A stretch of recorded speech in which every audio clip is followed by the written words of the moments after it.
तो जय हिंद प्यारे साथियों, स्वागत है आपका न्यू वीडियो पर। तो दोस्तों, जैसा कि मेरा भी एनटीपीसी ग्रेजुएशन लेवल का एग्ज़ाम था, जो कि आज ही था और आज ही मैं अभी आ भी गया हूँ अपने रूम पर।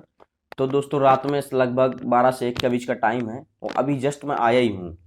तो मैं सोचा कि आप लोगों के लिए वीडियो बना देता हूँ कि भाई एग्ज़ाम में कैसा क्या मेरा एग्ज़ाम रहा और कितने मैंने क्वेश्चन अटैम्प्ट किए, ये सारी चीज़ें मैं आपको बता देता हूँ, ताकि जो आगामी शिफ्ट वाले बच्चे हैं, अगर वो सुबह देख लेते हैं तो कुछ उनके लिए अच्छा हो जाएगा।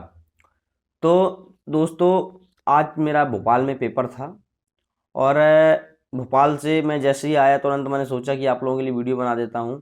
और एक चीज़ मैं बता दूं कि भाई मैं वहीं स्टेशन में शूट करता, बट वहाँ इतनी ज़्यादा वॉइस आ रही थी कि आपको समझ नहीं आता कि कैसा क्या है। हालांकि मैंने ब्लॉग तो डाल ही दिया है, इसी चैनल पर ब्लॉग मिल जाएगा। तो दोस्तों, बिना समय गंवाए हुए अपन स्टार्ट करते हैं कि भाई एनटीपीसी एग्जाम मेरा कैसे रहा, मैंने कितने क्वेश्चन अटैम्प्ट किए और आगामी शिफ्ट वाले जो बच्चे हैं वो क्या पढ़ के जाएं, सारी चीज़ें मैं बता देता हूँ। तो दोस्तों, सबसे पहले मैं बात करूँ मैथ्स की, तो भाई मैथ्स सिंपल था, कुछ विशेष हार्ड मैथ्स नहीं था। मतलब ऐसा कोई मुझे चीज़ देखने को नहीं मिली जो अलग हो, या मैं कहूँ कि कुछ एडवांस हो। जैसे एडवांस का मेरा कहने का मतलब है कि कुछ ऐसे क्वेश्चंस जो मतलब अभी तक के जो इतने सारे पेपर मैंने दिए, या मैंने इतनी सारी एग्जाम्स के रिव्यू देखे, या कहूँ मैंने इतने सारे प्रीवियस ईयर क्वेश्चन देखे, उनसे कुछ अलग आया हो। सब चीज़ सेम है। यदि आपने मैथ्स बेसिक से बेसिक भी आपने पढ़ रखा है ना, तो आप मैथ्स बना ले जाओगे, क्योंकि मैथ्स के एक दो क्वेश्चन तो एडवांस के देखने को मिलते हैं, बाकी आपको यही अर्थमेटिक के मिलेंगे। अर्थमेटिक में यही percentage, profit loss, time and work, यही सारे चैप्टर हैं, कुछ अलग से नहीं है। ये जो 10-12 चैप्टर अच्छे खासे चैप्टर हैं, इन्हीं से पूरा क्वेश्चन देखने को मिला है। लेकिन मुझे CISI का एक क्वेश्चन मिला है, बाकी मुझे CI क्वेश्चन नहीं देखने को मिली, और SI का तो एक भी क्वेश्चन नहीं मिला, पर CI का एक क्वेश्चन मिला था। ऐसे ही मिलजुल के टोटल आपके क्वेश्चन मैथ्स के हो गए थे। तो एडवांस ज़्यादा विशेष मैंने फोकस किया ही नहीं था। पहली चीज़ तो मैं पढ़ के ही नहीं जा पाया था, क्योंकि मैं उसका फिजिकल दे के आया था अपने MP पुलिस का। तो दोस्तों, मैं ज़्यादा पढ़ा तो था नहीं, बट मैं एग्जाम दे आया हूँ और 75 क्वेश्चन मैंने अटैम्प्ट किए। अब मैं बात कर लेता हूँ रीजनिंग की। रीजनिंग में क्या, अगर रीजनिंग में आपने भविष्य में कभी एक बार पढ़ी है, पहले कभी पढ़ी है, तो भाई आप कर ले जाओगे, क्योंकि सेटिंग अरेंजमेंट के 2 से 3 क्वेश्चन आ रहे हैं। वो जो रहते नहीं है कि इमारत बनी, उसके 6-7 उसमें मतलब माले बने हैं, और पहले माला फर्स्ट क्रमांक 1 है, ऊपर क्रमांक 6 है, इसमें उनको ABCD दे देता है, उसको बैठाना है। तो वो वाले क्वेश्चन थे रैंकिंग के, तो वो क्वेश्चन थे। और उसके बाद मैं बात कर लूँ तो कोडिंग टू कोडिंग के, तो कोडिंग टू कोडिंग के तो अच्छे खासे क्वेश्चन आता ही है, हर एग्जाम में आते हैं। और घड़ी, कैलेंडर और पासा, ये मुझे 3 टॉपिक देखने को नहीं मिले, जो कि आज के पेपर में था, जो मेरा फर्स्ट शिफ्ट पेपर था, तो ये नहीं मिले। अब मैं बात कर लेता हूँ मैथ्स रीजनिंग का, तो हालांकि ऐसा है कि लगभग लगभग सभी बच्चों को पता है कि बना ले जाएंगे। अब मैं बात करता हूँ GK GS की, कि भाई GK GS कैसा रहा। तो भाई मैं बता दूं, GK GS में जो बच्चे करंट करंट का रो रहे थे, भाई विशेष करंट नहीं आया है। 4 से 5 क्वेश्चन ही मुझे करंट को देखने को मिले हैं। और ऐसा नहीं है कि उनमें करंट में कुछ ऐसा अलग से देखने को मिला कि बहुत भयानक देखने वाला कुछ नहीं है। ये जो आपके अभी हाल ही फिलहाल में हुआ है, सारी चीज़ें इन्हीं में से रिलेटेड क्वेश्चन बने हैं।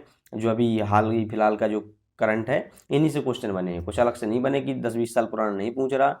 यही पूछ रहा है पिछले 5 से 6 महीने पुराना। 4 से 5 क्वेश्चन बने हैं, विशेष क्वेश्चन उसके भी नहीं बने।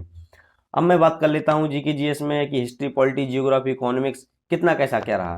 तो इनका वेटेज ज़्यादा नहीं है भाई, इनमें 2-2 3-3 क्वेश्चन मिलाकर उन्होंने पूरे क्वेश्चन किए हैं। जैसे हिस्ट्री के मेरे पास 2 क्वेश्चन थे, प्राचीन हिस्ट्री का था एक क्वेश्चन, और एक क्वेश्चन मॉडर्न हिस्ट्री का था। ऐसे जियोग्राफी की बात करूँ तो जियोग्राफी में एक क्वेश्चन नदी से आया था, और एक क्वेश्चन था जो कि आपके जो ये रहते हैं ना, क्या बोलते हैं, दर्रे वगैरह, इनसे एक क्वेश्चन था, पर वो थोड़ा घुमाया हुआ क्वेश्चन था, तो मुझे समझ में नहीं आया था, लेकिन वो पता चल गया था टॉपिक यही है। ठीक है। और बात करूं मैं इकोनॉमिक्स की, तो इकोनॉमिक्स में एक क्वेश्चन था जो कि आपकी जनगणना को लेकर था। नहीं, हाँ, जनगणना से रिलेटेड क्वेश्चन था, जनगणना से रिलेटेड क्वेश्चन था जो इकोनॉमिक्स से रिलेटेड उन्होंने पूछा था। और एक क्वेश्चन जनगणना से सीधा सीधा था, और एक क्वेश्चन था आपका अ, इसका क्या बोलते हैं, पॉलिटी का, जो पॉलिटी में अनुच्छेद वगैरह था, उससे रिलेटेड एक क्वेश्चन था। और एक प्रस्तावना से क्वेश्चन था पॉलिटी में। ऐसे जो जोर बटोर को उन्होंने, मतलब जो क्वेश्चन आए हुए हैं वही क्वेश्चनों में से बनाए हैं क्वेश्चन, कुछ अलग से जीके जीएस में नहीं है। अच्छे खासे भाइयों ने अटैम्प्ट किए, मैं तो 75 ही अटैम्प्ट कर पाया हूँ।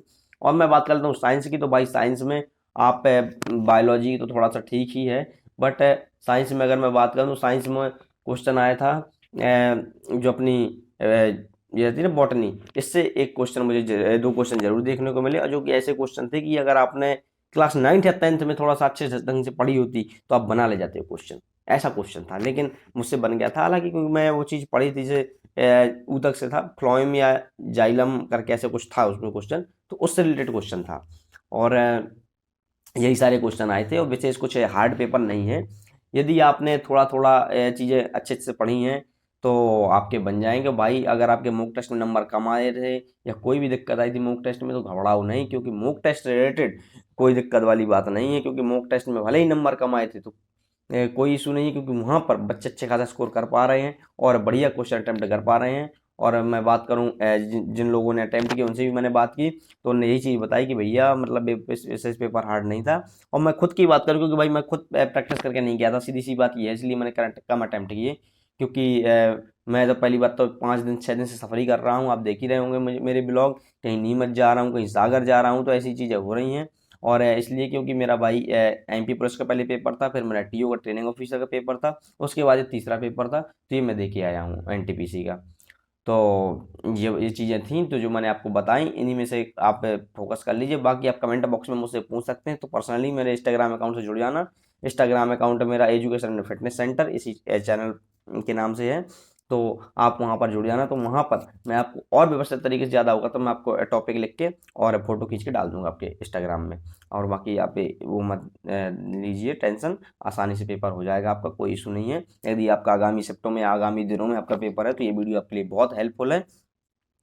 अगर वीडियो पसंद आए तो लाइक करना, चैनल को सब्सक्राइब करना, और कोई भी डाउट बनता है तो बेझिझक मुझसे कमेंट बॉक्स में पूछ सकते हो, क्योंकि मैं सभी के रिप्लाई देता हूँ। तो फिर मिलते हैं नेक्स्ट वीडियो में, जब तक के लिए जय हिंद।